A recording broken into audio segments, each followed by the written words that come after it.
Thank you. Please stand for the pledge. Allegiance to the flag of the United States of America and to the republic for which it stands, one nation, under God, indivisible, with liberty and justice for all. Call to order, please. Mr. Benton? Here. Mrs. Boer? Yes. Mrs. Davis? Here. Mrs. Thomas? Here. Mr. Swager? Here. Go right into the media arts discussion.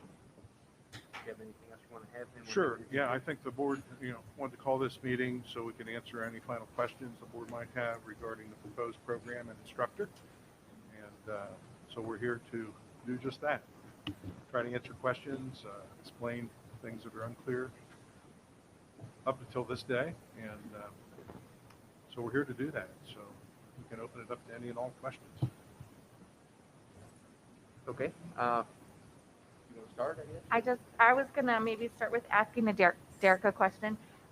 Since we've been given the information we had from Mr. Gregory who came, what were your thoughts on what you, because you know your schedule, you know your students. What were your thoughts on sort of us looking at, do you think there's a need to scale back and not have as many class? What were you thinking, just general picture?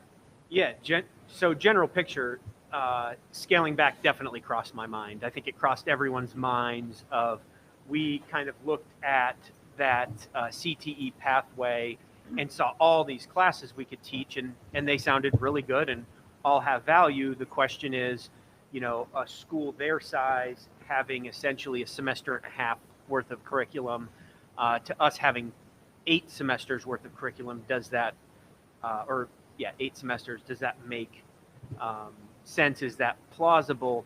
I do think there's something to say for, at least in the first year, teaching multiple sections of an introductory course so that students who maybe have a singleton 7th period, and there's no way they could take it 7th period, but if we were also teaching it 5th and 8th, it would give students more flexibility to take those classes. But what comes with that is usually lower class sizes.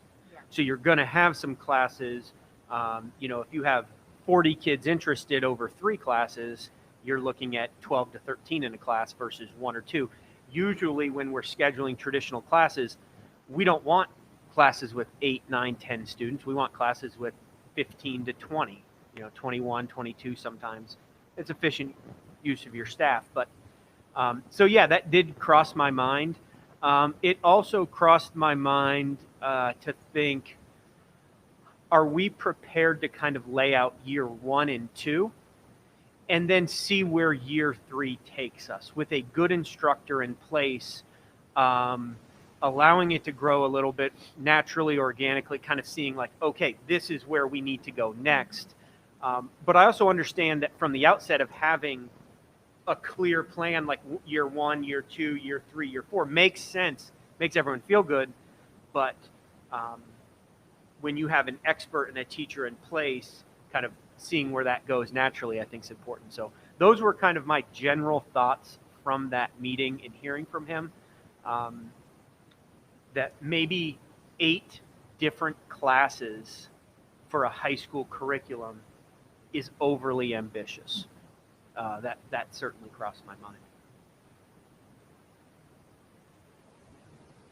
Could you elaborate on what courses you're saying, multiple sections for intro courses? Are we still talking things like fundamentals of journalism or speech or that sort of course, or what are we doing here on the intro courses? Well, I think the Clarification. intro courses that I had in mind when I said that were the intro courses that when we met and we indicated the 2 classes that would be taken at the freshman level, 2 classes at the sophomore level, 2 at the junior and 2 at the senior, that it would be those introductory freshman level courses.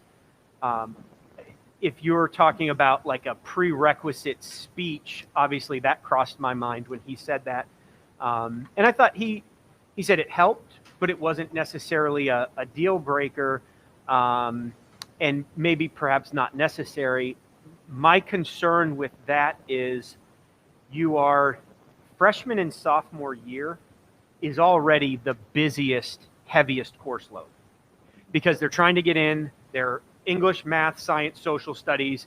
If they're in band or choir, if we throw in a required speech or journalism class in order to get into this program, I think that creates some scheduling problems and would force students to eliminate other things out of their schedule just to take that speech to get in there. That is my concern there.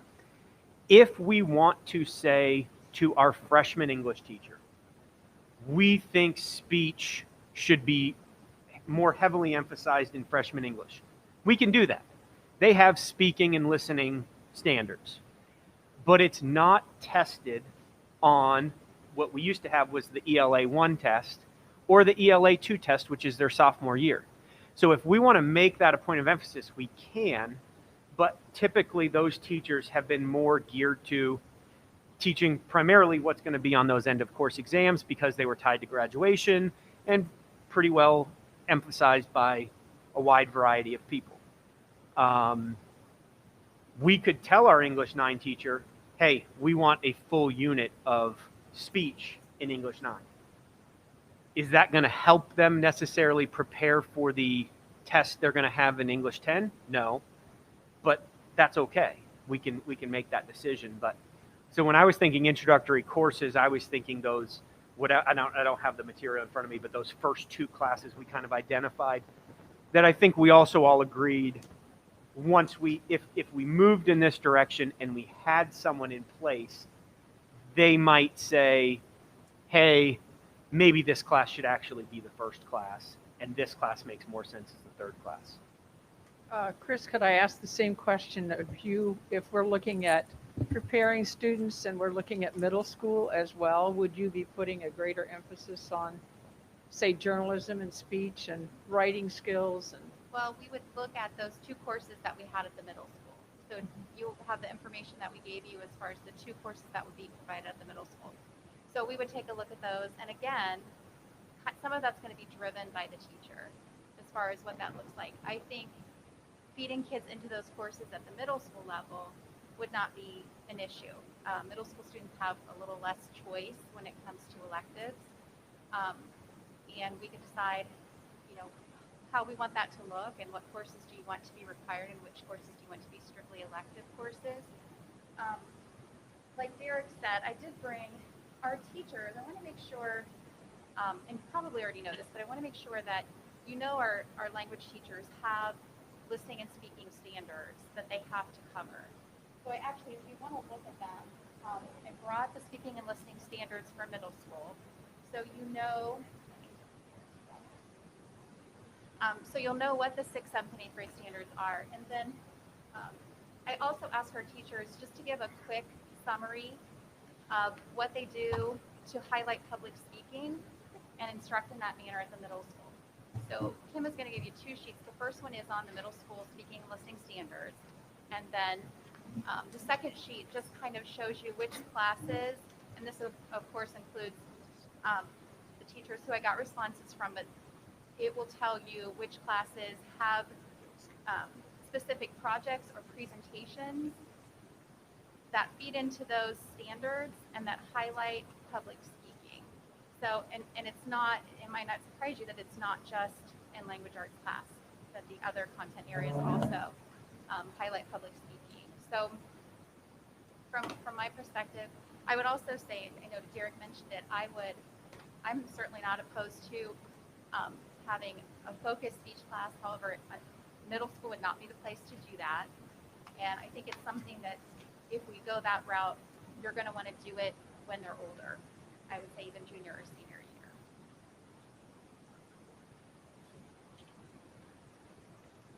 Thank you for bringing me.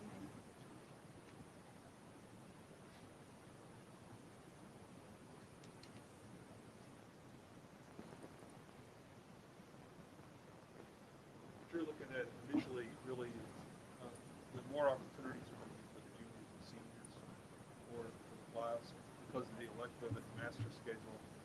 Isn't that going to be the group that you're going to more easily find students that may want to participate in this program? In this program or in speech? No, in this program, because speech is kind of a preparatory for doing this, and we have students that are, by the time you become a senior, you have openings in the schedule. So a lot of the students will go outside of here to take classes, online classes. So I would think that a lot of those students that are now maybe going off campus to take online classes may want to enroll in a class like this. Yeah, So, I think it could. I don't know that I have these classes in mind for necessarily juniors and seniors, but they certainly have more flexibility in their schedule. And I say that because they can take Comp 1 during a semester and get a full year's worth of English. And then they take Comp 2 and they get another full year's worth of English because these CCP classes basically count as 2 high school classes. So they do have more flexibility. The freshmen and sophomores have less flexibility. But I think that speech makes sense as for some preparation. But when I think about these classes, I don't think of every student being in front of a camera delivering speeches. When we visited these other programs, there were lots of kids behind the scenes, and I think that if we told kids that they had to get in front of the camera, we'd lose a lot. If they were being forced to speak publicly and speak very well and eloquently and choose their words carefully, I envision with these kids running around with cameras, a vast majority of the students participating in these programs, not that they couldn't benefit from strong public speaking skills, but not being really part of the class for them. They'll be behind the mixing board, sending the editing, hey, roll to camera 2, okay, roll to camera 3, now we're going here, we need a close-up of the band. They're all behind the scenes, never on camera. More the technology. They like the technical aspect of it. Yeah. Exactly. Sure. They like the technical, the components, the computers, the editing, the behind-the-scenes stuff, not the, hi, smile, you're on camera and you're doing the newscast for the school today. Some kids have a real knack for that, but a lot of students don't like that. Yeah, So- my thought is this speech is important, but I see it as only such a really small component. Like you said, is that I think they're getting a very good amount in middle school and then in English and their other courses, that maybe in 1 or 2 of the courses there could be a little bit of it, but I think we're looking at focusing a little more on speech than I think is necessary, because my thought is that a lot of this is the graphic design, the imaging. And so they, some of them will either never or may not want to be necessarily in front of the camera. So that's important. That's a distinction. When we listened to Gahanna, it was a phenomenal program. Yeah. Their focus was on TV, Mhm. probably more than anything else. Right. And we're trying to bring a more comprehensive program that will eventually include the graphics design and everything. We talked about that before as being important, the graphics design piece, the production piece. And while we want to enhance speaking skills for all students, Yeah. there are those students who may not participate in much anything else, but they may really come in and participate in running camera and learning how to produce a show behind the scenes. And that's that technical piece you're talking about. So I think it has opportunity to serve, in answer to your question, Alan, students in grades 9 through 12, just not the upper level. And then when the board began asking questions about the middle school, are we going to do middle school? Well, certainly we could. We had intended to start this as a high school program and then build, but it does make sense to lay those foundational skills at the middle school if we're going to build this program. So yeah, I think we look at an all-encompassing view of what this variation in classes that's been presented could produce. Then we take a look at the skill sets available in our candidates as we go to look for an instructor, and then build from there. As Derek was alluding to, we start off a little smaller and not say, boom, you've got 8 periods to teach. That might be a lot the first year. And this person needs to learn how to build the program. We're going to rely on him or her to lead the program. Yeah, I think that there's also room potentially to grow. I can think of a few students over the years since I've been here who really had a passion for like being in front of the camera. right? Hannah Kenny comes to mind. I mean, that's what she wanted to do. That, and she would have been wonderful. Like, to have an elective course that really focuses on that for the students who are truly in front of the camera and see themselves potentially going in that direction. I could see an elective where we kind of we hit all of our students through the English classes with a certain level of the speaking and listening standards, maybe with more emphasis at the younger grades, and we say we don't care if a unit that directly prepares students for the ELA 10 test, the ELA 2 test, we're okay replacing that with some speaking because we believe it's that important. We can certainly do that. And then potentially have a class, an elective, for really hitting the students who need to be prepared in this. I don't think that's unreasonable or unrealistic. And I think it makes a lot of sense to do multiple sections of that introductory class the first year. But you're right, looking at like digital imaging versus broadcast journalism, those are very different classes. And I think that we can get the most interest because you're right. Some kids really want to do this component, and some kids really want to do that component, but don't want to be in a class that's going to force them to do both. Yep. I think for me, one of my, I guess, biggest concerns is still looking at covering our athletic events and getting the kids who can commit to that. And again, are we looking at still thinking that's going to be a class component? Are we going to, if it is, can we ask and require our students to be at athletic events? Are we still looking at, does that make more sense? It would be treated, in my eyes, it'd be treated pretty much like any other co-curricular program. Okay. It is extension of the classroom. Like So as recent publications I've sent to you, we have this differentiation between co-curricular and extracurricular. Co-curricular means they're getting a grade for it. They may have after-school activities associated with that, but all the funding works differently for co-curricular versus extracurricular. I would propose that this would be a co-curricular program that extends from the classroom. And so what concerns do we have about athletes and band members being a part of that class? Because I want them to have an ability to be in it, and I don't want to do something that excludes them. So how do we, I see you, right? Yeah, no, that's How does that work? the exact questions we've had Yeah.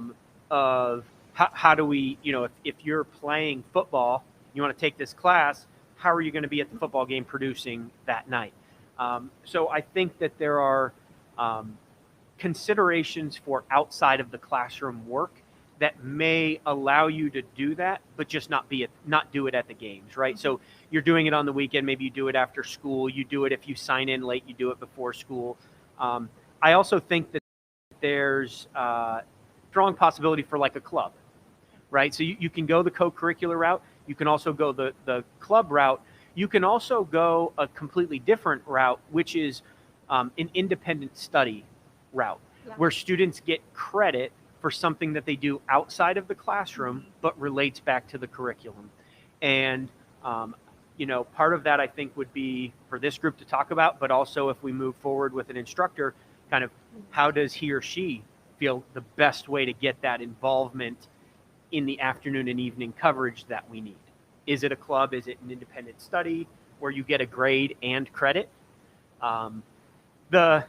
The downside to that is our students aren't desperate for credit, right? We've talked about this many times. They can get 32 credits plus with CCP. I mean, they can almost double up if they want to what is required. But some students might like the grade and, that sort of thing. But I do think that a club could be a great way to go just for the after school coverage stuff. That students in the class would be required to put in so many hours, but we also have a club of some extra kids who maybe took the class 2 years ago. They've got the training, but they still want to be involved because they might not want to take 4 classes in a row, but they might really like working the football games. So they take classes their freshman or sophomore year, and then in a club way, continue helping out the game coverage without actually taking classes during the day. How would you see that as far as like the volunteer hours that the students need? Would that be something that at the high school level that they could do? Yeah, absolutely. Because And we're, they do struggle. They've Yeah. got to be struggling this year for volunteer hours. yeah, it's funny. We had Mr. Dixon and I had a long conversation about that today, in talking about the challenges that our students, from March, then missing out in the summer and pretty much all year. We are giving community service volunteer hours for the students who are broadcasting our basketball games, who are live streaming. So that's good. But overall, the number of opportunities to do community service is virtually It's gone away non-existent. right now. Yeah. Exactly. So that's probably a different conversation, but we spent some time together talking about that today. But yes, I definitely think that would absolutely fit into. It's a little trickier if they're getting credit, right? If it's an independent study and they're getting credit for a class, I would be inclined to say, no, you're not. We've had students who are assigned community service for discipline, and they want to double dip, right? They want to count it for their 60 required hours and discipline. I'm like, no, these are two separate things. This is, Yeah. do this and then do Understood. something different. And I would kind of look at it the same way. But if it was just an after-school club, or those kids were participating in that way, I would absolutely give community service hours for that. And then my next question piggybacks off of the club idea is that, do we think it would make sense for the person who we would hire as our in-person, to teach, to do the club? Are we asking too much of that person? Is that to teach all day, then manage a club, then be at sporting events? Is this a two-person job, or is this a one-person? In the districts that I've talked to, it's been a one person where they have a supplemental for events after school. That doesn't mean it has to be, Amanda. We can do a variation on that. But we know it needs to be supervised and covered by someone who's familiar with caring for that equipment and make sure it's used properly. So we could look at any variation in that if it gets to be too much. But if we scale back the number of courses this person is teaching, then we have a little more flexibility, at least in the first year or two, as we build the program, that perhaps it's not unreasonable for one person to do it. And I think that makes sense, especially year one. It'd be too much to try to train two people, to use the equipment and become familiar with it. So I think it would make sense. I just don't want to be overly optimistic and overburden someone who's coming in and teaching, and then weekends and evenings and going, oh, this is a lot. So I agree, year one, it's for sure to try to have the same person. I just didn't want to put too much on that plate for them. I would say, and I agree with the supplemental route, I would say it is possible that if the afternoon, evening, weekend responsibilities grow to be too large, I do think it's something where you could possibly do two supplementals, one for the fall, one for the winter, somehow split it up with one teacher. But I've already had a teacher internally who wasn't necessarily trained in this area, but she's passionate about this stuff and loves it and does it on her free time, and who, I could see someone like that taking on a supplemental of helping out and learning and managing the students and the equipment and the events, and because it really depends on how many events we're expecting. Is it every boys soccer game, girls soccer game, football, volleyball, lacrosse? I don't think you can get every game, You but I can't think do we'd have that. to come up with, it's got to be equal. You're going to cover boys and girls Yeah. sports equally. You're going to cover, Yeah. obviously, we're going to need all the football games. So that might be a separate one just because of the interest in that. But I think you'd have to set up a reason. But no one's going to be able to hit every game, every activity. Right. I mean, we'd have But- to have 5 people to do that much. And so I guess the thing with just making sure everyone's on the same page. Yeah. Right. Because if, Amanda might be thinking, yeah, of course we're covering every game. And someone else is saying 2 or 3 nights a week is all we're going to do. And yeah. We sometimes have two sports on the same night. Right. So we have to, but Right. you're right. I think we have to look at a plan to be fair, saying we would try to recover at least 2 boys soccer games, and maybe we'll cover the senior night or sort of the bigger ones, and try to plan that out a year ahead so that it is fair, because I optimize using our scoreboard, but I also want to be fair to all of the athletes. I'd like to remind us too that we don't want to forget the Performing Arts Center with all the equipment that's down there. So I think we have to be sure that those duties and those opportunities are with that equipment too. It's very different, probably in some ways, than what will be purchased, but it's still intriguing and it's still blocking scenery. It's still very dimensional too. So I don't want us not to include that in our plan. Yeah, I agree, Ruth Ann. This person that's employed for this position, if we go that route, I would see being in charge of training others and having that squad of people that know that equipment, know how to take care of it, and they would oversee it and oversee the needs, somebody that they can report back to and say, hey, this isn't working right. And they kind of take on responsibility for that equipment. Because currently we have just a couple people in our district that do that, and they won't be around forever. So we've got to plan for that future, and this person could oversee that, at least being familiar with the equipment they are. I can't guarantee that the person that's employed will know a lot about theater lighting, but we would expect them to oversee and get with our current personnel and learn about that so they can at least manage the equipment and the use. Right. Does that make sense? Sure. Would you envision if we're only talking, say, 2 classes the first year, would you envision that person chosen to start later in the day and then cover some of these as club? That's where I that guess, flexibility I doing mentioned some of that earlier. flexibility. I mean, if Keeping we're in only going to mind, have 2 classes and not have, like the gentleman that spoke last week, Hannah, he was teaching 7 classes a day because he did speech. But if we're not going to have that person do it, and we'll only start out with 2 classes. But I think that may But be you'd just have just the 2 high at the school. middle school as well, at least. So And I'd also- see at least a half-time course load. Some of this depends on how many sign up. I mean, we may find out we need another section. The 4 or 5 sections is, I think, a reasonable max to consider for a first year. Am I overstating that? Right. Your opinion? I think it's more, so if you have 2 at the middle school, I would think 2 or 3 here at the high school.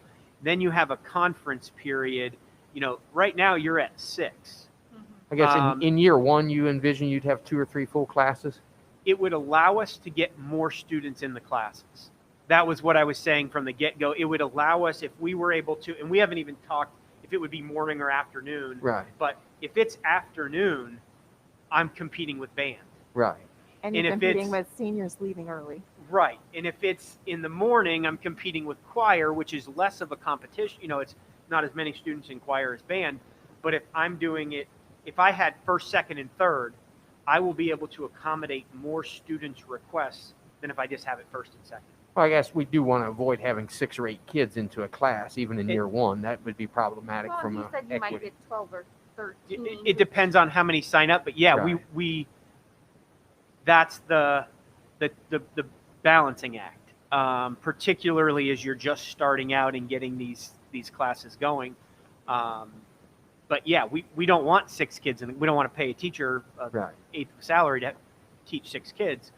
But the more sections we offer, unless we're thinking a later come in late and stay late type thing, but that puts us a little bit in a bind of sharing that teacher and having the appropriate travel time, which I know Yeah. could be It's- visited, but Yeah, it's kind of,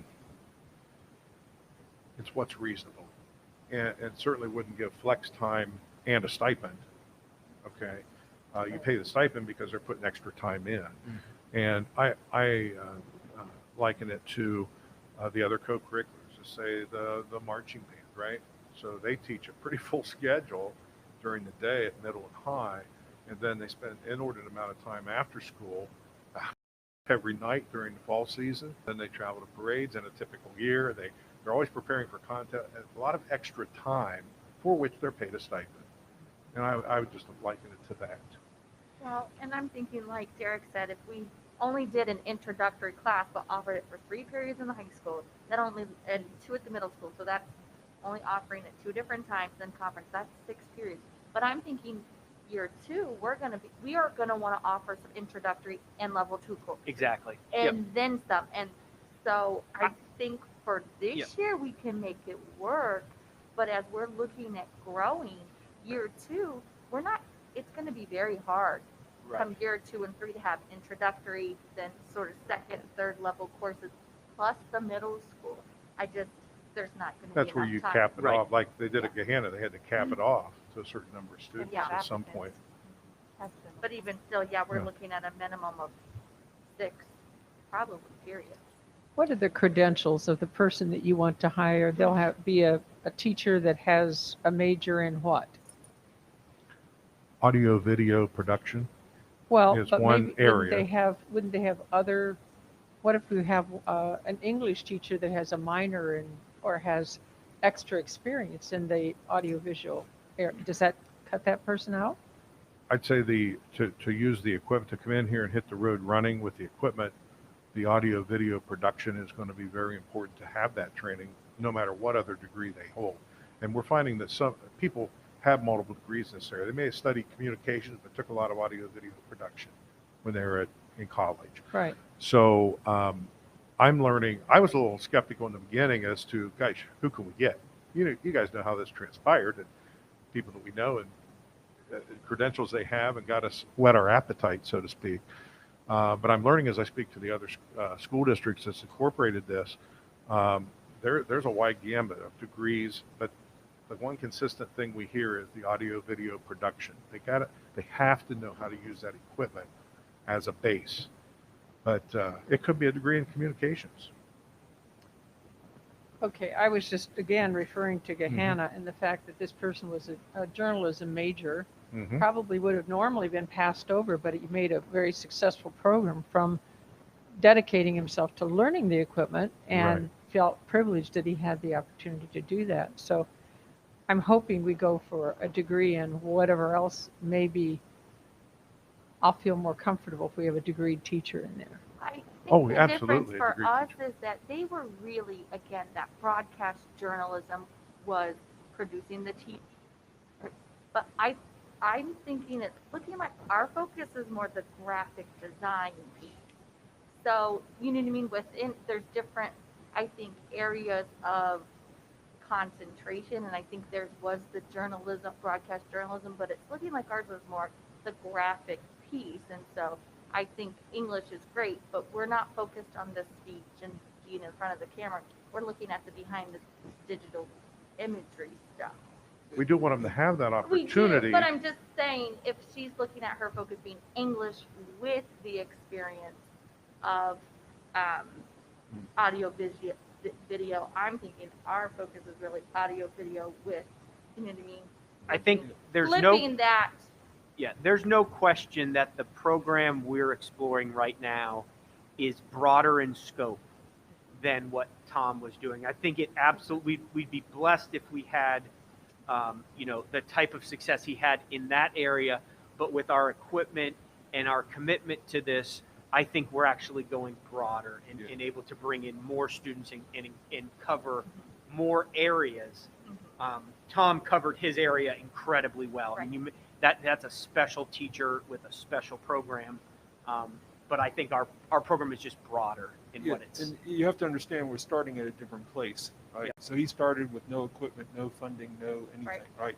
So if you look at us, and I sat in with the technology meetings, right, where we looked at buying the equipment and what we were purchasing. So the equipment that we're buying and the technology that we're buying put us in a very unique position where we can focus on the opportunities that you just alluded to. So, we'd be, I don't know, remiss if we did not take advantage of that, because we're buying not only cameras, but we're also buying technology with those cameras. So if you can't find someone that can utilize that technology, teach that technology to our students, then we're missing a big part of what we are getting with, based on the generosity of the donors that funded this program for us. Yeah, I mean, I was just saying, I think that someone who studied communications but has a huge level of experience with this, to me, seems like someone ideal. Yeah. I don't want to rule out anyone who doesn't have a background in English, is what I'm saying. And I think at the most fundamental level, Mr. Dixon, I think you would agree that the most basic credential is, are they qualified to teach this content, right? Do they have the appropriate licensure to teach it? Then from there, you can explore all kinds of possibilities. But the most fundamental level is, in the state of Ohio, are these people able to teach this content? And then you look at your journalisms and your English and communication degrees and things like that to figure out who best meets the needs of what we're looking for from this position. I guess on that, is there, so, like, is it a supplemental licensure that we would require, or is it, what would they have? I guess, what is that certification that we're requiring for this position? Well, we would want them to have a teaching certificate, if not initially be eligible to receive one through an alternative route. This is where we need to look into the CTE if we're going to teach this type of class. It doesn't have to be CTE, but if it is, then there's some credentialing we would need there for the CTE classes. At last, we knew, Debbie, correct me if I'm wrong, they were not awarding any new CTE units, but we haven't investigated that in probably a year, funding-wise. And keep in mind, when we talk about funding for CTE, we're probably talking about 1/4 or less of the total cost of a teacher. Okay, we're usually in the range of $25,000. Okay, but it's a help. It's a help. So, Tim, to answer your question, they would have to be eligible to receive a credential from the Ohio Department of Education. But we would be honing in, I would think, on that degree in audio video. I mean, that they know the equipment and can be able to apply that equipment and teach it in the classroom. So they're out there, as I'm learning, more than I would have thought entering into this project. And we have a draft job description from you that I was pulling up. Yeah, that's right. Yeah, From a the pretty ET. exhaustive description that could be Like it's in Yeah. one of honed 12 down a bit, statutes, but- but yeah, it's pretty exhaustive because we're trying to catch all the ideas that have been expressed over the months that we've looked at this. And so some of that can be honed down, or we can leave it. I mean, it's the degree to which you expect it once they're in here, but it's pretty all encompassing what we wrote in there. I don't want to have anybody fall off their chair, but did anybody check what CTEC offers and at what level they offered? Is that something in our junior high, the fact that they're running our Project Lead the Way program here? Is there any dovetailing that might go for that preparation work in middle school? I think As far as the coursework for middle school, I don't think that I've seen anything as far as broadcasting or journalism, those pieces. I can't say for sure that it doesn't exist, but I haven't seen anything in that direction as far as middle school.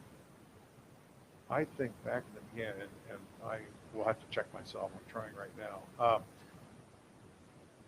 In the beginning, I looked at CTEC, and I think they did away with their audio video programming over there. I would want to check myself on that before you took me to the bank on that.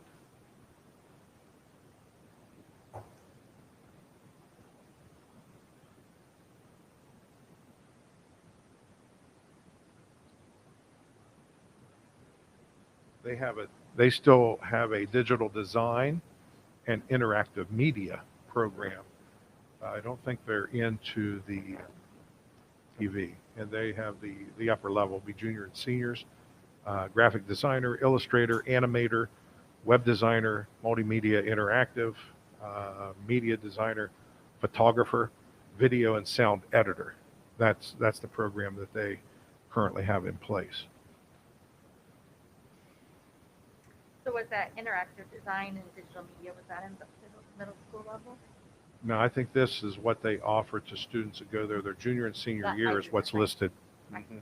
Now, does that mean that we couldn't talk to CTEC, as we did with our Project Lead the Way, the one class over here, and see if they want to run a satellite program?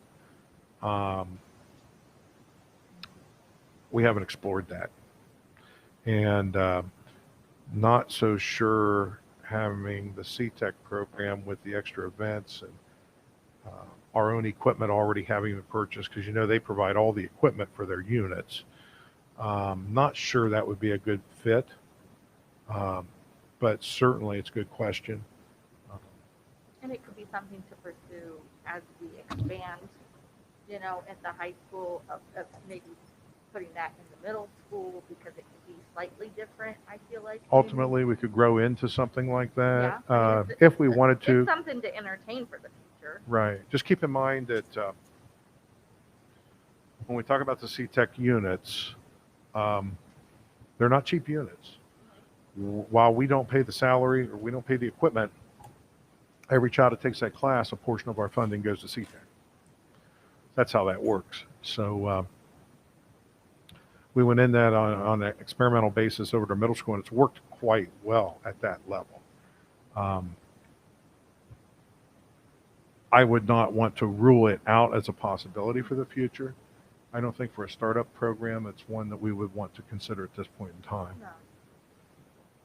Nor I don't think that CTEC would want to consider a satellite in this area, but certainly could explore that. I have a question going back to the events and the evening, particularly the sporting events. Are you thinking that they're going to be streaming the games next year, or? And maybe I should direct that to our athletic director. I apologize. I'm looking at Mr. Duesenberg, but our athletic director is here. Maybe she might want to comment. I know that in the past, OHSSA has not allowed that. They have their own channel spectrum, and for the championship games, they have someone, I don't know, sometimes it's Spectrum, sometimes it's somebody else. Are they talking that they're going to allow this to occur next year? This is the first year they've ever allowed it. I have not heard anything in particular about whether or not they would, but my best guess would be that they would allow live streaming, as it's been so successful this year with the obvious need that we've had. But obviously there would be financial questions with the OHSA and so on and so forth. So we may not be able to live stream, but one of the biggest gaps that we had this year that I know that this is meant to fill is to be able to do things like instant replay, or at the very least be streaming what's happening on the field on our video board. Are you aware that OHSSA has never allowed instant replay except for 2019 for that championship game? I was not I aware got of that. the article and on the OHSA website, Mr. Bailey. Oh no, Correct. you're not allowed to review it.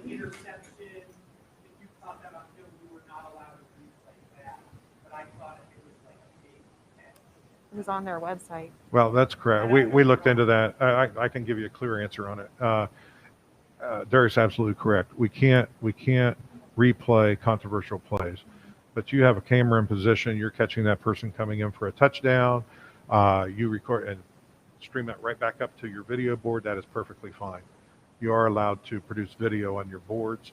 It's just that if there is a controversy as to whether he caught it, didn't catch it, whatever, that's where the training comes in to know what they can and can't put up, and that's supervised. They don't want to put controversial issues up on the board. So they do allow it, for sure. And that's kind of a distinction to look at. Let's think of this practically. Let's say we have our authority next week to begin working on this and getting an instructor. And that instructor is going to begin next year. Okay, perhaps a little earlier in the summer. Might come in on their own time and start getting familiar with the equipment once it's in. The question was, will we stream the programs?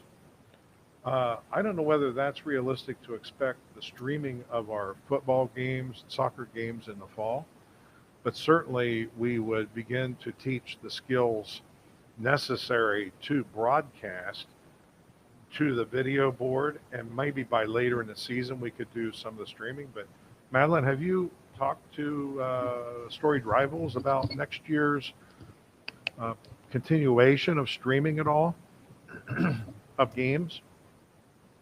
Like I said, we're not sure that we're going to be allowed to. I think their whole business model for this year was to lay the foundation to continue to keep doing that. Right. So Aaron from Storied Rivals is very optimistic that live streaming needs will continue. Yeah. And that's what we're hearing out of Ohio High School. Right. I don't think they're going to be able to stop that, but they certainly, I would see more and more controls. As with any new technologies being used, I'm sure there will be problems. and they institute rules to correct the problems. They're going to need to monetize it at some point. And Yeah. they're going to want their HSAA. own. I mean, yeah. Right. that's what's going to have to happen. They're for not them going to leave it succeed. free. They're going to have, the OHSSA is going to want their piece of that too. Right. Well, I think Well, Ohio High School doesn't get any money from our games anyway. They get money from tournaments. Right. Now, will they try to go after that? I don't know. Will they try to monopolize on who can and can't stream? I think that'd be a far reach for them to try to do that, but I can't say it's out of the realm of possibility. so. Two things. One, I thought your question brought up a good question, which is a kind of a question I had earlier, which is when we talk about covering games, what does that mean, right? Does that mean we have students there with our cameras and they're putting stuff up live, replays up on the board, or is it live streaming, or what exactly does covering a game mean and entail is somewhat important. And I think that the live streaming issue comes down to two things. One, the financial impact, and I think that's what Madeline was alluding to when she was speaking, was like, what impact does that have on our athletic department, right? So if people can live stream the game from home and they don't come and spend money at the concession stand and at the gate and that sort of stuff, that has an impact. Gates obviously this year just have been destroyed. And the other is, to what value is it adding? Because I remember Aaron talking at one game, I think that for maybe girls basketball, I think he had like single digits, like 3 people, 4 people watching. So then you ask yourself, is it worth setting up the live streaming equipment, having students there broadcasting it, so 3 or 4 people who might have to watch it because they're quarantined are watching it? That sort of thing of how much demand is it? I think that most of the spectators at, let's say a soccer game, most of them who are there are your parents, and they would prefer to be there in person rather than watch it at home. It may provide some opportunities for grandparents or that, but I don't know that they're tuning into every game, maybe just 1 or 2. So I think that's, From what I've heard too, the cost is for a lot of people, especially for the basketball games. You know what I mean?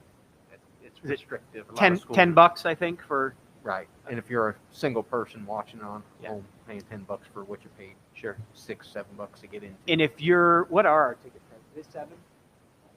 So if you're a husband and wife, it costs you $14 to get in, 10 to stream. I don't know how much more cost effective you could make it and still make Agreed. And that's part Yeah. of the complaints I've been. A lot of schools aren't even having. They're streaming them themselves on Facebook. And a lot of our opponents, they're free. You know what I mean? So that's some of the challenge I think with the. I think when you get into the football, it's a little more easy to see people paying that price for some of the sports that if you're not directly tied to one of the athletes, it tends to diminish greatly. That'll be the challenge of looking at it purely financially. And then the question is that what we want, right? Because Right. there is something about that Friday night atmosphere when you have 1,000 people there versus 300 and 500 are at home streaming it, right? There's something to consider there too. Which we did, that it was very quiet. Yeah, in the it stands. wasn't quite the It was really electric. quiet. Right. Yeah. So again, the purpose wasn't really to hone in on a streaming business here with this program. It was teaching skills that they would produce graphics, produce videos, show them on the board, do the same thing eventually maybe in the gym if a board would come that way down the road. I've heard requests for that from people in this room over the past few years. So that we want to look at that. We've got our touch screen. There's a lot of things that can be produced and then put out through various media, including our websites and touchscreens and whatnot. So, and I think it would be quite a challenge to have a team in place, learn the equipment, teach the children, and be ready to go for the first football game to stream anyway. So I certainly wouldn't look at next fall as a streaming focus. It's more of skills.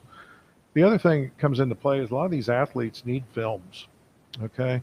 And having the films in digital format is a big plus. So if you get, it's easy to scout now. yeah, Yeah, if you they're get a already, highlight, they're already doing it and have the equipment. They do it themselves. right. So, I mean, So it can help enhance what's available for the students when they're going out and looking at the kids colleges. can go online now and get it and take it out, and they put it out themselves. They I log in on their understand. computer. I've seen them. I hate to go back to this, but I still am a little confused on the teaching position, are we talking a fully licensed teacher as our candidate, or are we talking like getting someone for a CTE licensure? I guess I don't know. What candidate are we looking at? Like, what type of candidate are we looking at for this position? Someone that can teach, is it Well, like I already said, has licensure, or are we looking at going out and getting one of those has or ability to obtain with the skills full necessary licensure, to or teach just, are we this. taking that, I think, what do they call it, the CTE, the career technical? No, probably wouldn't.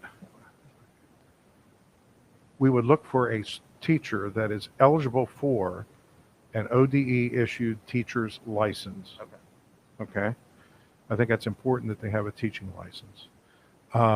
That doesn't mean that somebody out of the media world who has a vast experience and background in communications or degree in communications without the education couldn't come in and work toward that teacher certification in the first 2 years. There's a procedure in place to do that. So, Tim, I think ultimately we want to have that safeguard of a teacher, a certified teacher with the Ohio Department of Education in place. I do too. That's why I wanted to make sure that. I would say I entered education at Kenyon. I was an economics major. There was no teaching program. I didn't take any teaching classes. And I took the alternative route into education. So I was a special education tutor for 2 years and then got my alternative license. And through that alternative license, superintendent signs off. And then over the course of that year, you have to take 9 hours worth of education courses. Then you have to take 6 more the following year. Then you do something else and you obtain it. And in my opinion, I would consider that you're issued a teaching license. It's just an alternative teaching license, which could happen in this area, especially because you might have someone with all of the technical expertise, but then would take the education classes as they were going along. I certainly would be open to that. If we go that route, is there a set time frame you have to, or you're terminated? Absolutely, there yes. has to be You're not, yes. 2 years. 2 years. Yep. And the superintendent has to sign off each year. So when I was just starting at my superintendent, he recommended it, but like, okay, he signs off on it. You go take your classes. The next year it gets revisited. Did you take your classes? Yep. Superintendent signs off again. And I think in the 3rd year, you get your full teaching license, just like you would have had you gone to college to be a teacher. Yeah, the alternative's in place for a good reason. I mean, if they were out there, let's just say we had a mathematician that worked for an engineering firm or something very, very, very well versed in the content of math. If he's a mathematician, hire him. Yeah. Well, good luck trying to get him in. But I'm saying, Ruthann, for an That was a example, joke. if you had a mathematician, we could employ somebody like that, and that gives them 2 years to get the teaching, the pedagogy. What happens in the classroom? What's good instruction? How do you? What about child development? What do you need to know educationally to be able to teach? That's my only in class? concern, though, Dale, is if they don't have that skill set going in, we're starting a new program. I want somebody that's got the ability to not Sure. learning on the job on a new program. So do we. That'd be my concern with going the alternative route. Is if we start something with somebody and they are learning that skill set for the first 2 years, and we turn off a lot of people to a program that we're really trying to kickstart. So I'd say if we're doing that, I'd be very, very careful with that candidate, making sure they have some extra skill set. Not that the alternatives is, I understand that getting there is a good process, but Right. starting a new program like this would make me a little nervous if they weren't fully organized, didn't know how to talk, didn't know how And to those are present things we well. look for in the interviewing process. Well, Yep, and the absolutely. sustainability of that teacher once you've invested, because we're going to be investing in a person and in a program. And so we Mhm. want to be sure that's the right move as we go forward. If the person isn't going to make it in 2 years to get the proper licensure, then we've made a mistake. Mhm. Or we've not maybe started as strong as we should. I won't say mistake, because it doesn't mean that person didn't have a great value to the district, but you'd prefer to have something at the beginning that has all the right criteria. Sure. Is the 2 years of that going to attain your license, does that have classroom ethics in it? Because they would not have the classroom ethics or the Am I- teaching skills. I'm sorry. I'm having trouble hearing a little bit, Ian. You're talking about ethics The training classroom within the ethics. teacher's license. Mhm. It depends on the university and what they require for that certificate, what they require. Law, ethics, could be part of the programs. I can't sit here and guarantee you that every university is teaching that in their program. I think they're honing in more on how to properly organize lesson plans and deliver those plans in effective ways. Again, the pedagogy that goes on in the classroom becomes very important. Learning about human behavior and how to motivate and those types of things are what a lot of educational programs hone in on. Just on that too, just I guess extra careful on that, because if we're hiring somebody, we want them in class and we want them to do all these extracurriculars and we want them to go back and get their teaching licensure. Let's not set someone up for failure either, because we're expecting a lot in this first 2 years of those extracurriculars outside of the classroom, and I'm assuming that's when most of that learning, extra licensure stuff would take place. Right. So that'd be. I think everything you're saying is these are things those are things we look for. These are things we deal Okay. with in the interview process, right? I mean, this exact same conversation is something we would vet out in the interview of how likely are they to stay around?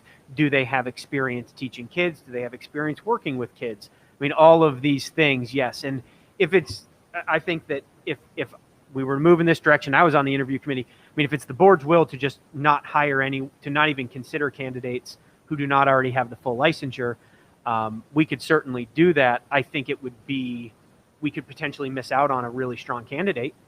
So I think it's appropriate to voice the kind of those concerns, but those are concerns we naturally feel. I think we look whenever at the we would hire worst case someone. scenarios, and I'm hearing that. Yeah. Okay, what ifs? It's just a Okay, lot what of ifs? time we're asking wanna of be somebody, aware and of then if they those. still have to go back for 2 years. We are keenly aware of those, but I also can't sit here and tell you that we won't get somebody applying that has a degree in audio video and already has their teaching certificate. Right. I mean, we don't know until we Yeah, yeah. put the application out. Right. Yeah. But I think in the past, we have hired people for alternative. Oh, the yes. alternative route, Yeah. because in math and science areas, I think. But we were pretty established in what those that We we weren't starting a hired. new We were program. pretty Yeah. established in programs, so they didn't have some of the challenges that we're asking this person to do. And the extracurricular side of this is what concerns me. Me The too. time, because that's when you're going to be doing your extra licensure stuff. It'd be the evenings, I would assume. And So- it's different to come in new teaching English and have, other people that you can mentor you and show you the ropes versus like, This is yours. Here you go. Bye. Make it happen. Right. And we're not the first ones to start a program like this. Right. Okay. Many schools have programs, and they started somewhere, and we are continually learning from others, and we'll continue to do that as we employ somebody. We want to get around and see what's happening elsewhere and find those best practices and implement. They're going to need help. When you do that alternative license, are you licensed like 7 through 12? How does that work? I'm just not familiar. Well, with it just depends on. I mean, in this position, if we would hire somebody, is that what they do? So or is it depends on a lot of different factors. Like my licensure's 4.9 and 7.12. Why they don't do 4.12, I don't know. Right. But I have two 4.9, 7.12. It depends on the classes you take and the licensure you apply for and the grades that you're working with. I would guess it would be a 7.12 and a 4.9. Because based on that's why I was asking. Based on wanting it at the middle school and here, Right. we'd obviously need a 7.12 Sure. at a minimum And to I- cover that. I think going back to your concern, it sounds like your concern is if we were to go the alternative route, which, I mean, ultimately we want to hire the best candidate who can make this program the best it can be, is the time commitment. And I do think then it might be worth revisiting at some point if it is an alternative person who's going to have extra classes, maybe we consider splitting that supplemental or a dual supplemental or something like that to allow them to partner and, if we had someone strong. So Okay. that, I think, I'd would rather be- you bring that back to us than us Sure. learn it, too late that, hey, they're not showing up at games because they've got Yeah. homework that, what I mean, to study, The- or they're the- not doing it because they're at the game. The classes nowadays Sustainability piece Right. and the dollars we're talking with about. online and hybrid, there's a lot of flexibility. Sure. And how people, I mean, we have lots of teachers right now, administrators taking classes and earning extra degrees. So Mhm. I think it's definitely possible. I agree with you, Ruth Ann, as far as the sustainability piece. But you always run the risk of, we go into every interview wanting that to be the right person and wanting them to be a keeper, right? But sometimes the spouse has a job change or those things happen. So know that that's always in our mind too when we interview and when we recommend for hire. We do think about that sustainability piece. You know, keeping them if they're good in that position, keeping them for the long haul.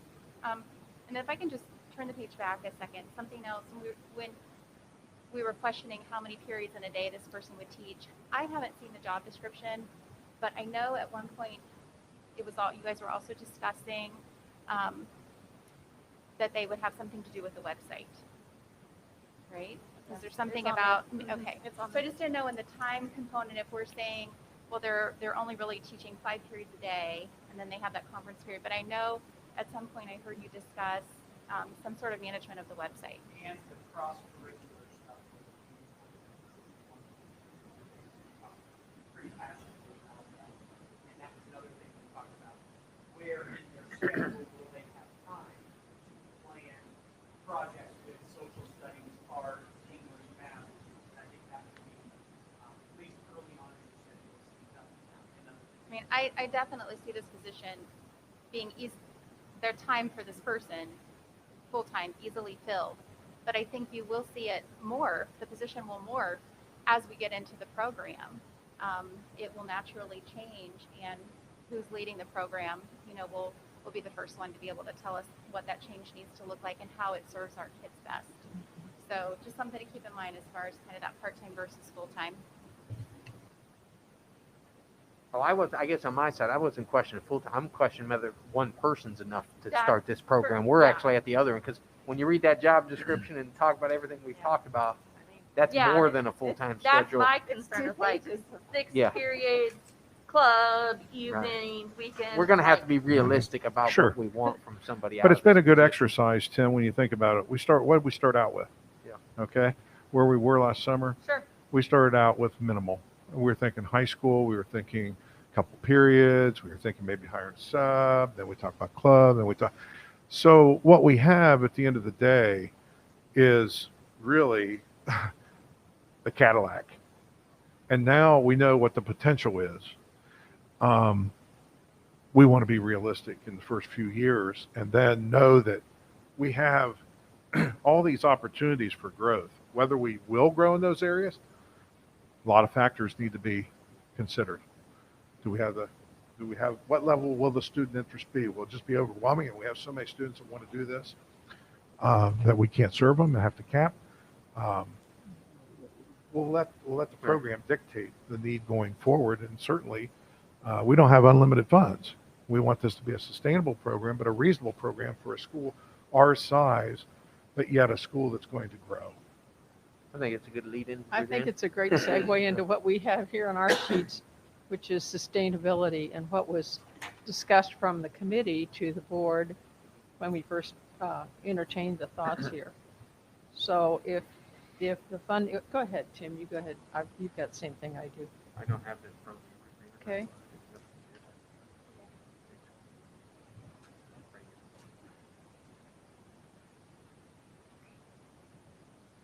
Well, I mean, from the committee standpoint too, as this thing grows, how do we fund it? Who's keeping up with the equipment, with replacement? I mean, obviously, Mike, we talked in that meeting there about additional equipment, replacement of equipment, and things like that. I guess we want to make sure as this grows that it doesn't grow too much of a financial burden on the district. I mean, not that, we're investing a lot in the teacher, we're investing in the space, the time, possibly supplemental. I mean, we're going to be investing a large portion, but if the popularity grows and we need more equipment, we've got to be careful about how much does this grow and how much of a financial burden is. As you know, that turf wore out, and then all of a sudden we need $500,000 to replace that turf.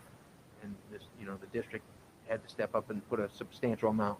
We can't allow ourselves to get into those positions again where we don't have a game plan and we don't have replacement and sustainability built into these programs before we start them rather than after the fact. So I just kind of want to make sure everyone's looking at that aspect of it, making sure we keep that focus in mind as we move forward, that there is a life expectancy on all of this equipment. We need to make sure we're building that in and it's reasonable and we don't get to a critical point where all of a sudden, we're up here as a board having to vote on $200,000, $300,000 of replacement equipment and also additional staffing, those financial burdens that become, at the end of it, this is extracurricular. I mean, it's an extra class. It's not a required class that we support, but it also has to be within the budget of what we can offer in the district. So I just really want to look on the sustainability side, make sure we're all on the same page.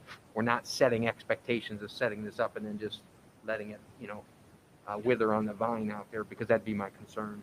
Sure. And it's the same concerns we have with the other STEM-related classes, the project lead and others.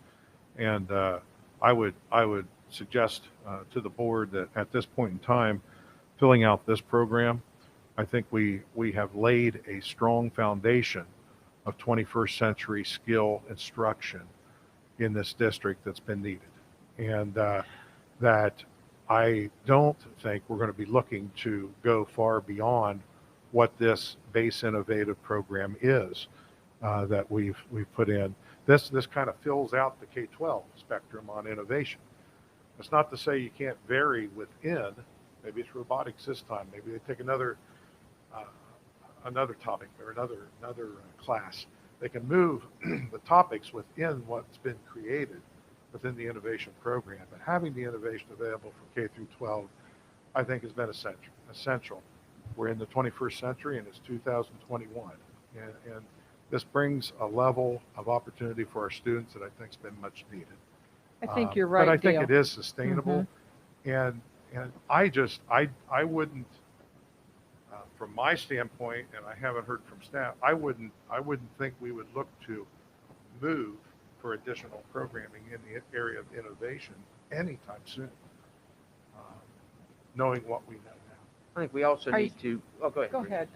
I was just going to refer us back to Project Lead the Way. Now, we have modules in Project Lead the Way, just as you just mentioned, robotics or whatever it might be. Those areas are going to require funding and the same enthusiasm that we're talking about in broadcast studio. Mhm.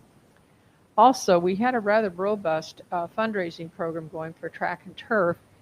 Then this came along and it's like the newest, latest, greatest. So that has more appeal. So that fundraising went south. So we're going to have to get back to that at some point and say, don't forget, folks, the track and Talk about it. I want to understand your comment. What went south? the organization that was set up in place that we're meeting to raise money for track and turf. After this was introduced, that group didn't meet anymore because it didn't appear they were the desired group that was going to be successful. So they just said, okay, fine. And then the board or general fund picked up the replacement of the track and turf. So I'm just saying we've got to get back to that to be sure that we put money aside and stimulate the interest back in track and turf, because broadcast studio would be great, but if the turf isn't there, we're not going to look so good as we broadcast either. So I'm just saying Absolutely. It's commensurate. I don't want to move. I don't want to put one over the other, but I think it's commensurate. Mhm. So, on the turf and track, and that's why I wanted to understand your comment and question. With the track and turf, I'd remind the board that we went into that with a plan, and it has not been successful. I will tell you that from about half of it, because the original agreement was it wasn't an ongoing donor fund that was created to keep getting donations. We had worked out where the board would put in 50% per year of $50,000, and we had the boosters that were looking to, at that time, the plan was to have a fundraiser every year that would raise the $25,000, and there were certain projects in the planning phase at that time to raise those dollars every year, and one fundraiser would have done that by the organizers' opinion. And so that was a direction, and the goal was to raise $50,000 a year, 25 from the board, 25 from the booster group, to put $50,000 a year. Now, the life of the turf was estimated to be a minimum of 10 years, but we put in a 15-year turf. So in 10 years, theoretically, we should have had $500,000 and not had to go out for a massive campaign. So I just want us to understand that we never had a donor fund established to continue. We did initially to do the initial work as a $1.2 million project in that stadium for the turf and track. So when it went south, Ruth Ann, I think we need to go back and have more discussions as to what that annual event looks like to get that 25 on the other side, because that's that partnership we were looking for. And you're right, that's necessary for sustainability, because we don't want to come back in 10 and 15 years and have to go out and raise money. That was the idea. When we're looking at I turf just want to make, Well, we and wanna this, go we just want to make forward. sure we're not in that, but Right. going into the revenue side of this, we're Right. expecting the revenue that when we Sure. met originally, the scoreboard, what we thought we could generate out of absolutely, that. we think we need to really work that board. Yes. And we have plans to do that, and perhaps using smart marketing, and we have some resources to tap for that. We do believe, from what we've learned in talking to other school districts, talking to Daktronics, looking what's out there, we believe that we can generate a minimum of $50,000 a year from the board. How? Through sponsorships. We have 2 places on the board that have not been sold yet. We didn't do that. We kind of put the brakes on. The top right, top left. The donors did not want this board to be a big advertising board. I think we all agree with that. We like the aesthetics of the board. But those 2 spots alone, in looking at what others are charging now, should bring in, on a 10-year agreement, a minimum of $5,000 per year. That's $10,000 alone just for the 2 spots that are up there, minimum. And that's from, again, comparing other school districts and what they have coming in and what Daktronics is reporting coming in from school districts across the state of Ohio. Can we I- stop that just a minute? Sure. 'Cause our notes say that when we were first approached as a board, the committee would be, the revenue generated would be no less than $100,000 annually, and as much as potentially $500,000 annually. And we were taking that number. That's what we remember hearing. That's what we wrote down. And then we talked about, as we go forward, we need to have a plan to divide that money to set criteria. Mhm. So we felt that was important to establish before we jump into the full-fledged program. So, Tim, you go ahead on the first Now, 30,000 we had and so forth. So yeah, Okay. the 500,000 does, I don't recall that. I remember reports from Daktronics that reported 500,000 over a 10-year period of time type of thing. Mike, you might refresh my memory. Is that correct? They were talking about longevity reports. Never in a million years would I have ever said anything close to, I've never known any board to bring in $500,000 a year at a high school.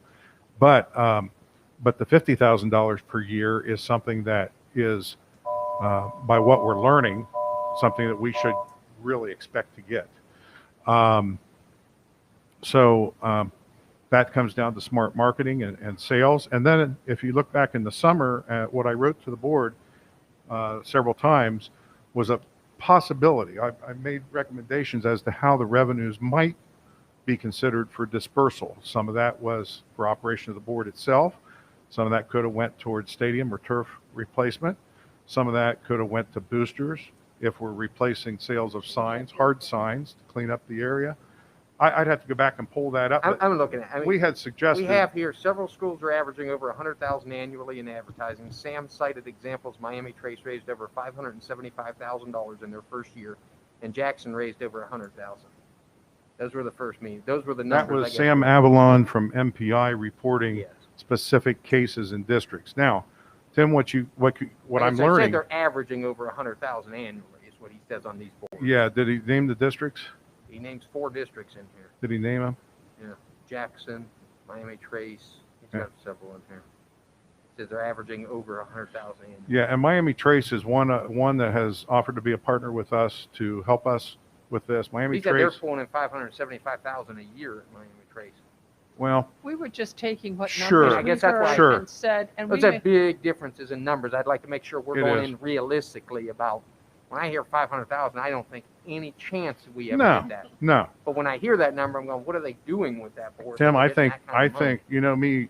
I'd rather be more conservative and expect 50,000 a year, and if we get the 100, But be now thankful. we're getting into the realistic numbers, Sure. which we can adjust our thoughts to. But the point is, when this started, those were the numbers that our community heard. Those are the numbers that we were being quizzed. Well, why would you not do it at Right. 500,000 or 100,000 a year? And If- it did make sense, but now we've got to actually then put this down into the categories Sure. that it should be. Here's where you have And to what be is careful. realistic? What is realistic? Sure. Here's where you have to be careful. When you hear people throwing numbers around like that, a lot of these people started their project. Let me just tell you, up at Jonathan Alder, they will show you between $400,000 and $500,000 coming in that first year.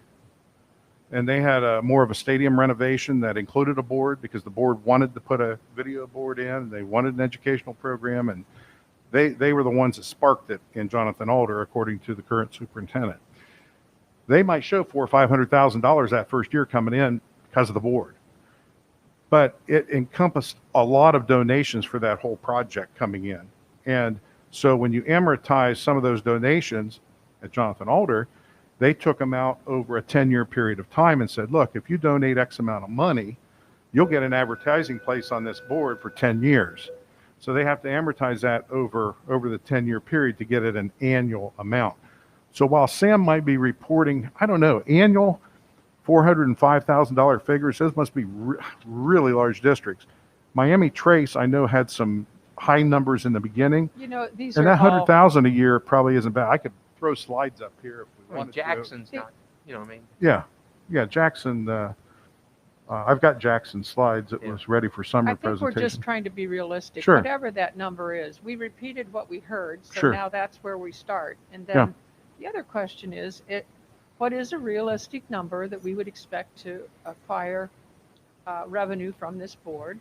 And then if they're still collecting from the donors, there's another fundraising arm that's out there. The donors are still giving money. Does that go back into all these other interests like track and turf and the athletic department that definitely is going to not suffer, but they're going to see their funds diminish, because if they're not getting the banners on the fence row, but they're getting something on the board, people aren't going to do both. Mhm. So we're going to see an adjustment for every fundraising group in our school system. That's where the marketing plan comes into play. Well, but Yep. we'd like to see something hypothetically put down here so that those proportions make sense to the board. Whatever the board decides, they should make sense to us.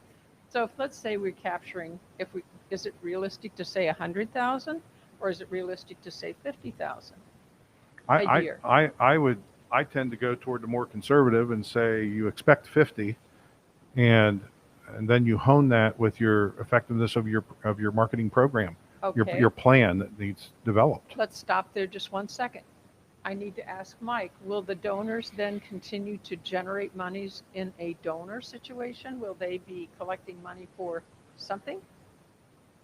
I mean, is that a fair question? I don't want to ask an unfair question, but is that something that you've all planned to do? Because we've got to make some adjustments for all the entities that are depending on the revenues of whatever marketing they have going too. So how do we balance that?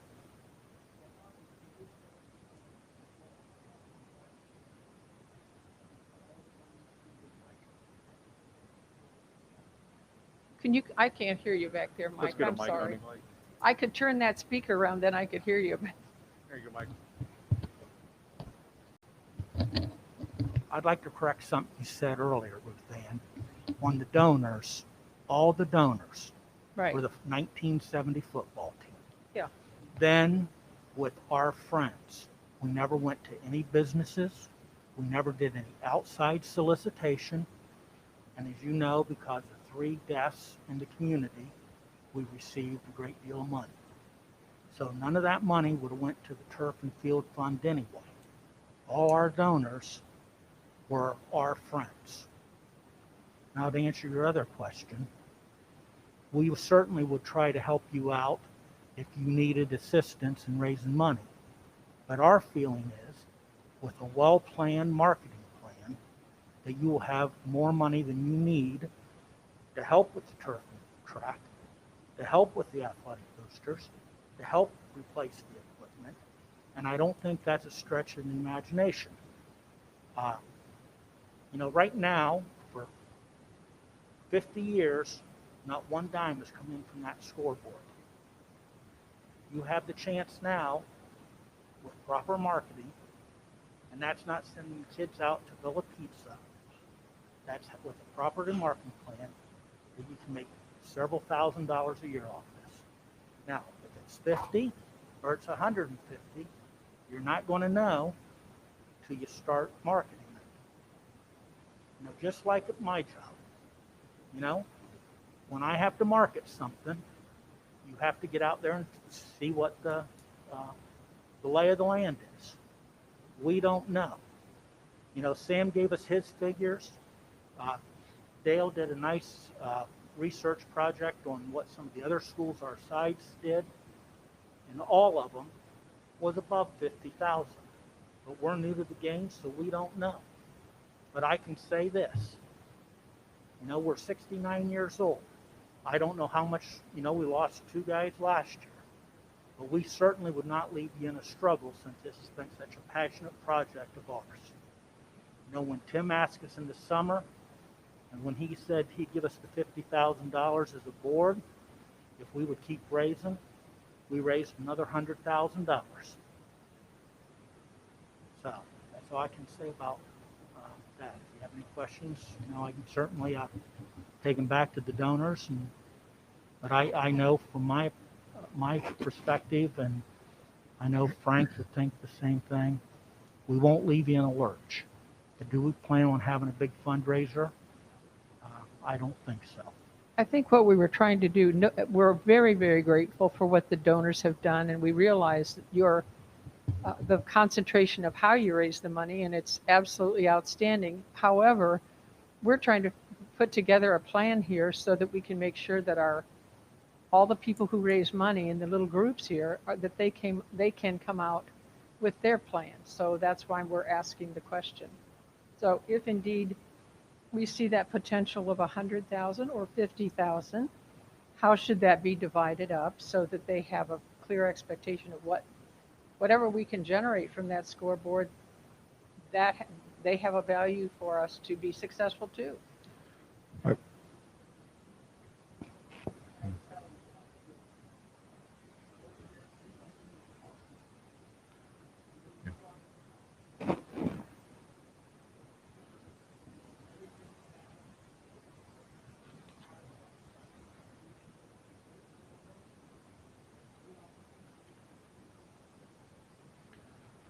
Tim, I'd like to update, because I've been able to pull up my slides here from the summer presentation in July that I prepared.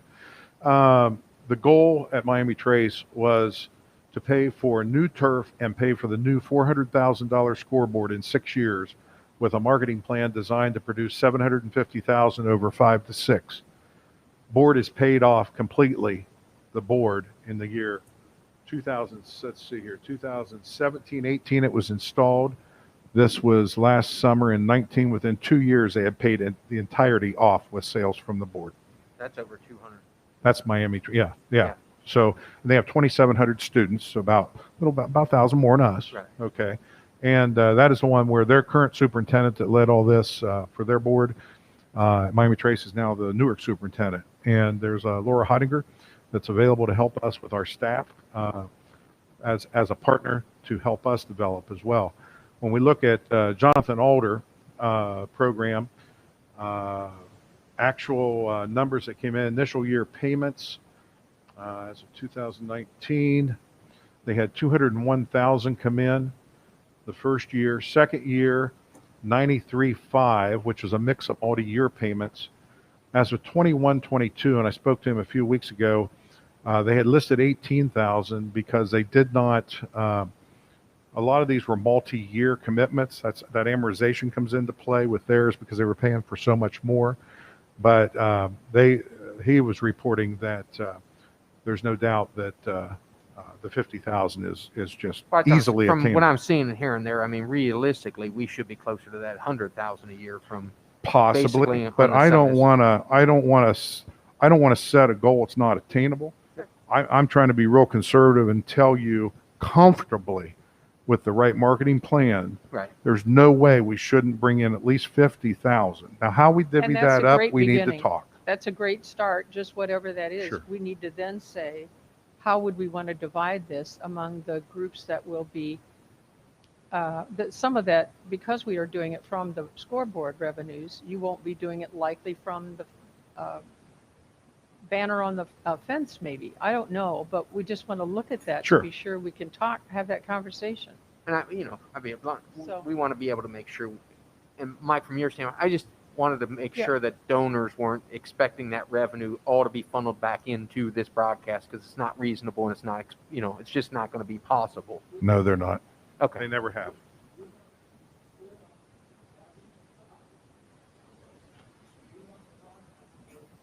Yeah.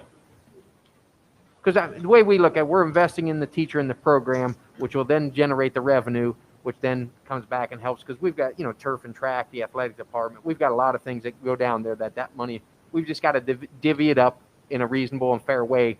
And that way we can set expectations for other donor groups out there that are reasonable, because it's pretty tough when you go out there and ask the donor groups, hey, we need $50,000 a year for the next 10 years to beat rep. We need to come up with steady funding sources and make that an attainable number for Mhm. people to go out. And same with the PAC and the band for uniforms. We've got all these things we've got to fund and make it so those groups, they can still go fundraise and fill that gap, but that gap's going to be a lot smaller with this revenue. And I guess that's where we'll need to narrow that, not, get into this once we get into it, Mhm. find out what that number is going to be, and then really go down through there and make this equitable for all the groups that are affected or, benefiting from it. Sure. And I think you understand that we have been a bit shy about digging into creating a marketing plan until we knew we had the equipment and the personnel to be able to help with, one, overseeing that, and also Yeah. creating items for that. Yeah. So one other Absolutely. piece of information I'll share with you, just so you have it in your notes.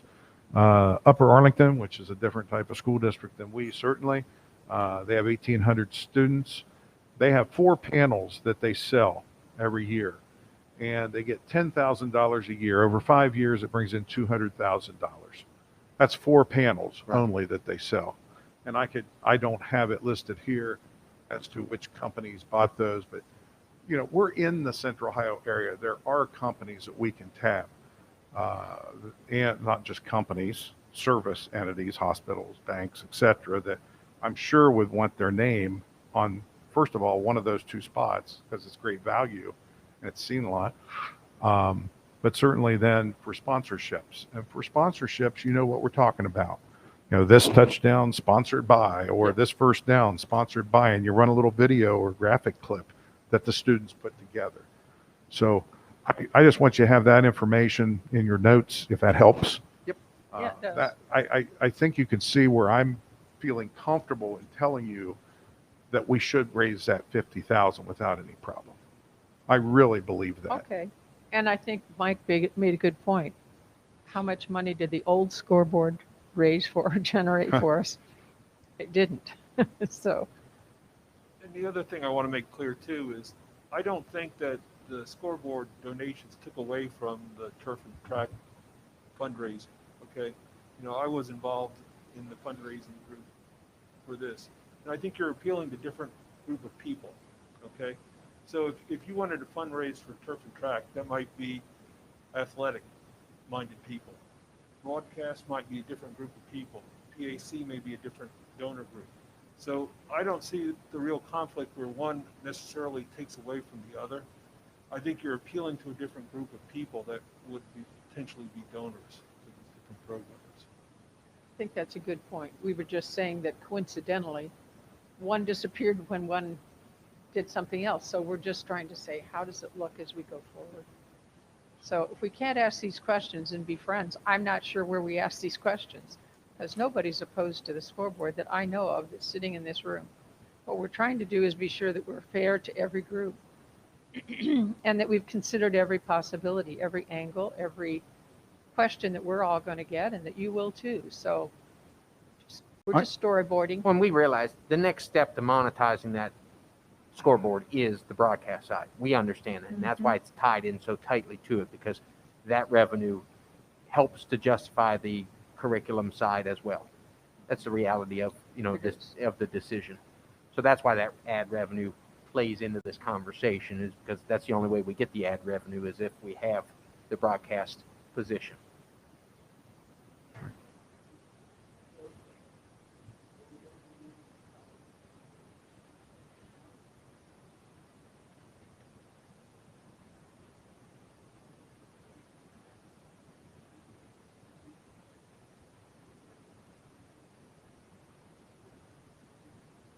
Perfect. One thing we don't want to do, and I think I think this reflects what the board has shared with me over my years here. We don't want to overburden our local businesses. Nope. Okay, so we don't want this to be where we're more and more money. We're trying to be practical and streamline what we ask of our business community.